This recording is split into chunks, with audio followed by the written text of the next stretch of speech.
Pumping up, pumping high, pumping up, it really feels like flying. Coming up, just like a lion.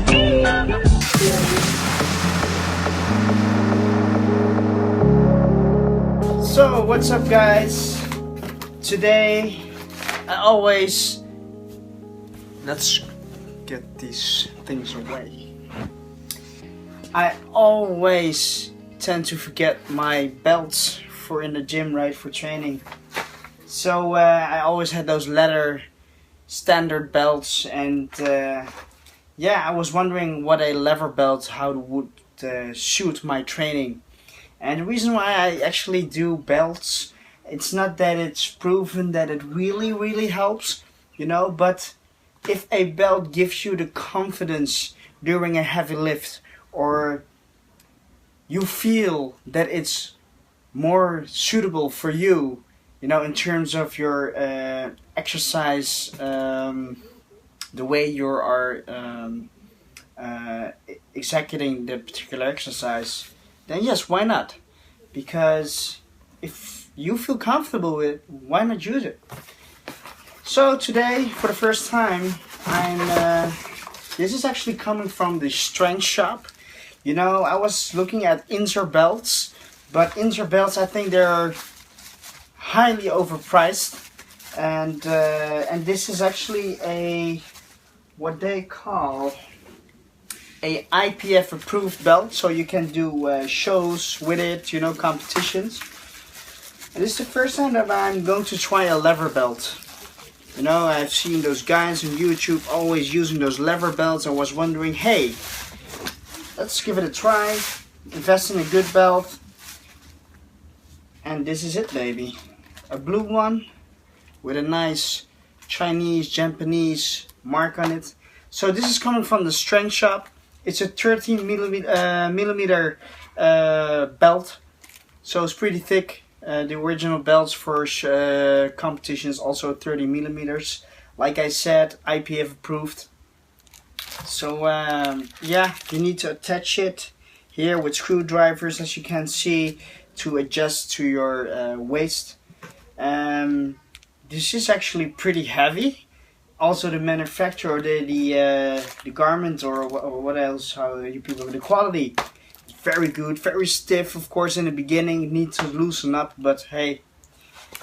And I still need to figure out which size I have to adjust this lever on. So it's looking like a very solid belt actually.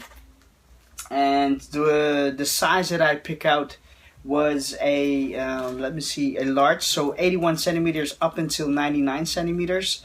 I was a little bit worried because I'm now post show, of course. My waist is coming down from all the fat that I lost in the pre-contest. So I wanted to make sure that it's gonna suit me during my further off season or my reverse diet. So let's give this a little look here. I've never used it before, but somewhere around here. So the knots are coming here. That's approximately where I need to adjust it to these points. So but I'm gonna give you a review in the gym itself. But hey, invest in yourself, ladies and gentlemen.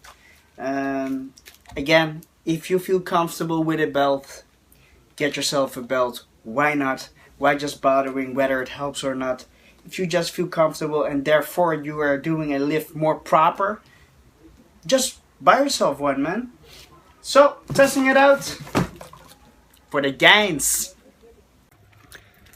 So today it's time to test out the new leather belt by Strengthshop and see how it works. I've already adjusted it yesterday according to my waist. I was sitting at the last notch, or the first notch, the smallest one. So I've luck in terms of the size that it was correct. So but hey, let's test it out and see if it improves my squat and deadlifts. actually the last training of this training block. Next week we will do another training block. And then we are really pounding it down, focusing on the posterior lower side of the body, the hamstrings, the glutes, doing a lot of squats and deadlifts. This is the new belt, ladies and gentlemen. And most people put the lever belt too low. Right now I've got a lot of space. It's also in the morning, so what you do is you want to cover the abdominal area here, right? And then clip it back. Bam. I think it's still a little bit too large. So I need to stuff down my stomach more with cakes. So should be good right now. So let's get into the deadlifts first.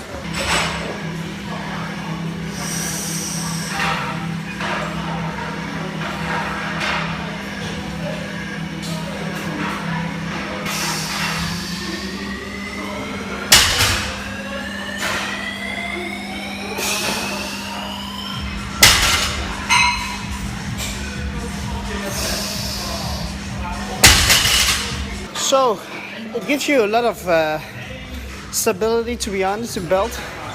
But I realized that doing the sumo deadlift, I'm getting a little bit pain here. I don't know if it's because of the deadlift or because of the belt. Because the belt itself is pretty big, right?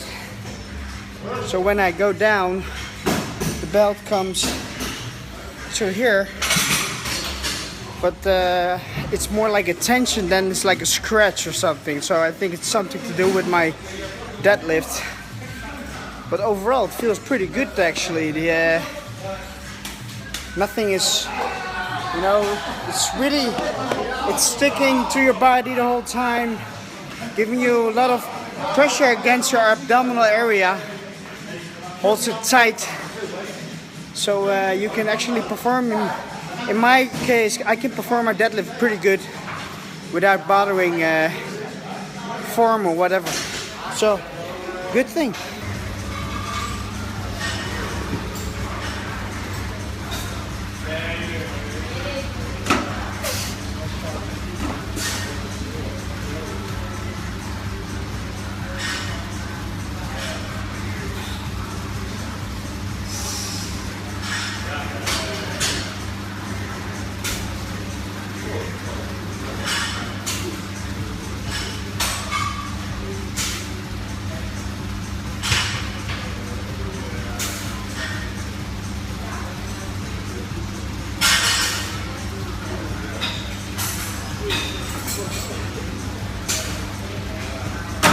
So that was it for squats, and to be honest, I felt the pain again. And what I realized was when I'm getting too low, I need to drive that hip up. The belt is actually pushing so hard against my wall because I'm holding my breath in, so therefore the stomach pops out, right? And really pushing against the belt itself. And I think because of the stretch and the skin and the abdominal, the pressure creates that pain that I feel. But let's see if I can improve it with not going so low and start a little bit higher. See if it works. And again, I'm not that big guy, you know, and the thing is my rib cage is very low, so I cannot have my belt above my rib cage because that feels very uncomfortable. So I need to adhere to this. So maybe a 10mm belt in this case was better for me, suitable. So but let's figure it out and see if this 30mm IPF approved belt, we can still manage it. So I figured it out that I did a high bar squat, low bar squat. And with a low bar squat, you automatically have a certain position where your back is like this. If your back is like this, I think if you're more straight with a high bar squat, right, you don't have the belt pushing into your stomach so much. So with keeping your body more straight during a squat, I think it's more comfortable. So that's what I figured out. So having my feet placements a little bit narrower than and having a little bit more of a high bar squat was changing the whole plan. So let's do this.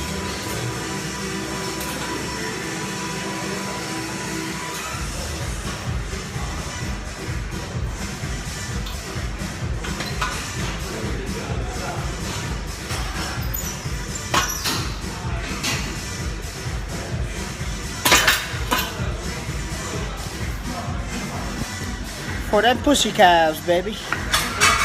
So we had the carrot cakes and other stuff and zero fat, and I found myself good buns, Kaiser bread, Kaiser buns, and they have no fat in them, in the Kaiser buns. So post-workout meal, just kind of like a chicken hamburger here with Caesar salad dressing. It's gonna be a feast for YT. Creativity when it comes down, because this morning I was through my fats of the day. 50 grams were all in the pre-workout. Ridiculous, but it was tasteful. And now eating this one. For the rest of the day we're living on tuna. We've prepared another meal because we are going to visit Christopher. Mr. Sugarman is back. He went to Argentina for 4 solid weeks, and I finally came back so he can make my head crazy again with all the good stuff. But I'm coming back at him because right now we are reversing, baby. More macronutrients. I'm gonna make it hard for him the coming weeks and months. But as I've said earlier, today we were saving on fats because the carrot cakes were so delicious I couldn't resist them, and so we ended up this morning with zero fats left over. Now how I'm going to do that in order to match my protein and the carbohydrates that are left over, right? So the previous meal, low fat bread, Kaiser breads, buns, and chicken. Chicken has some fat into it, but I still had like 2-3 grams of fat left over, so that's accounted for that. But I was not baking the chicken into the olive oil, and I account also my oils where I'm baking in, just to make sure it gets you don't get in a way with missing calories for what you take in. So you always want to make sure, especially pre-contest, that you are counting each and everything. I'm getting more loose right now in terms of really getting into the nitty-gritty detail, right? But I just make sure I'm not going over it and stay keeping in my margin, right? So this is the meal, the second meal, mice and tuna, and did some nice herbs here, garlic, and just spice it up a little bit to make it moisten, and red hot buffalo sauce. You know, it has almost none calories per gram, or per 100 gram of that sauce, 2.6 grams of carbohydrate. Now you can divide it by 10, you guess 0.2 grams of carbohydrate. Worth of tracking? I don't think so, man. Definitely not when I'm transitioning into the off season right now. Shreds are keeping in. So that will be it. We go to Amsterdam and just enjoy the day. So having my tuna with me, and he asked me, Rico, are we going to eat together finally? I said, no, man, sorry. I had my 2 carrot cakes this morning. You know, I blasted out on the Oreo cookies for breakfast. You know, I'm sorry, man, but next time you keep me updated, and we will definitely get some good ass hamburgers, baby. So get into it. It's time for the Sugarman. Amsterdam here, reunited with the one and only Sugarman, and he is standing in front of a bread house, and he is getting himself some sweet stuff. I know it for sure. He just finished a good plate with sandwich while I was just surviving and thriving on tuna. But I'm wondering what he's getting himself. Look, I'm gonna let you see what's in front of the window. Meringue. I said to Chris, I'm not going with you into the shop, man. All the good stuff.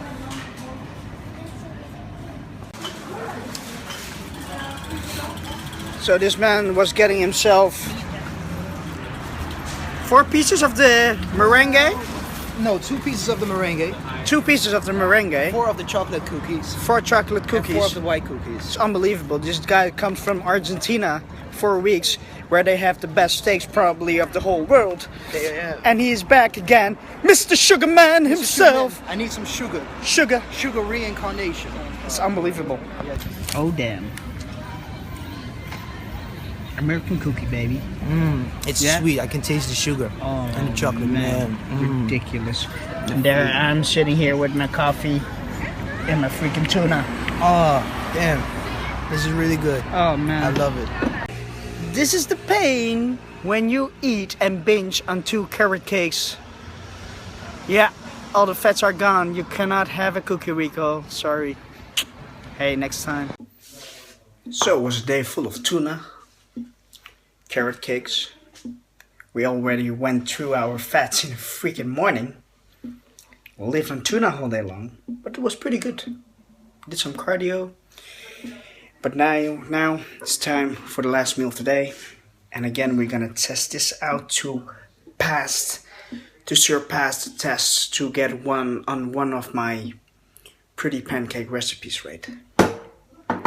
And will be tested on this beautiful thing here. This is whey protein, ladies and gentlemen. 71 grams of whey protein because I had a lot of protein left over. So put all the whey on it, just mix it with water, and 350 grams of frozen fruits. We got 2 grams here of pancake sugar, and coat it with the caramel syrup here. So gonna give this a taste, and if it passes, then pancake syrup caramel, you have a new customer, baby.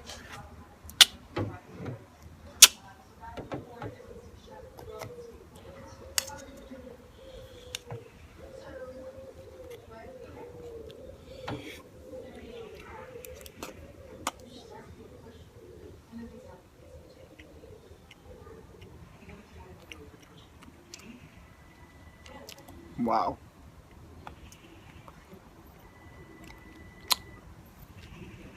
The cinnamon bun taste together with the caramel. This is what I call a customer retention product. I think I'm gonna order a whole box. I don't know how many bottles there in one box, but this is pretty much the shit. 0 calories. I've been stuffing down half a bottle right already in one day. This shit is awesome. Tomorrow we're gonna have creme brulee ice cream. Gonna stuff this down, of course.